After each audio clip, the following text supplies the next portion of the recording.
Quand plus rien ne va, quand la nation française titube asphyxiée. Quand le désordre est roi et que les caisses de l'État sont plus vides que les promesses de Macron.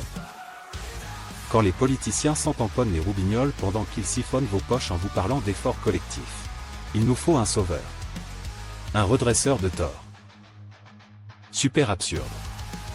Monsieur Suricate, le jour, professeur émérite en frugalisme extrême, spécialité, survivre avec 2 boîtes de sardines et un ticket resto périmé à partir du 10 du mois.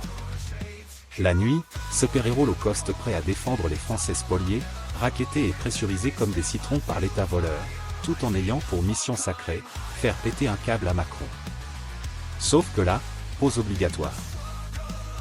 Depuis sa mésaventure avec Brigitte ou Michel Trogneux, un traumatisme visuel in aeternam, notre mammifère du désert était en cataplexie complète.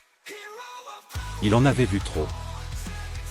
Le couple jupitérien, tel des démons polymorphes, pouvait prendre toutes les formes et fomenter toutes les manigances, même les plus inimaginables. On était au-delà du mal. On flirtait avec le concept d'horreur fiscale et esthétique combinée. Même ça et l'exorcisme cumulé, c'était de la gnognotte.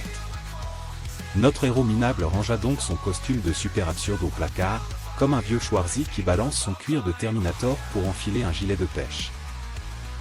Tel un Stallone qui jette ses gants de boxe après le film Rocky de trop et finit par vendre des séries médiocres sur Netflix.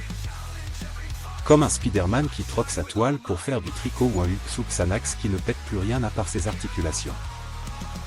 Monsieur Suricate claqua la porte de son armoire avec la gravité d'un Jean-Claude Van Damme et s'en alla méditer sur le sens de la vie ou au moins sur comment esquiver les prochaines taxes.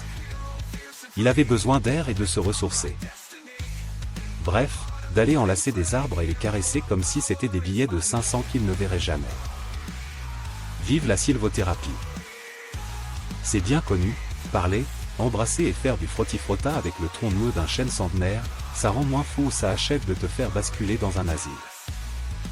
Certains vont au psy, d'autres au bar, mais Monsieur Suricate, lui, préfère chuchoter ses secrets fiscaux et ses envies de meurtre politique à un arbre qui a vu passer 3 révolutions, 2 guerres mondiales et l'invention du pinard en Cubie. Super absurde. L'unique défenseur des opprimés, des précaires et des Français. Un max de pouces vers le haut.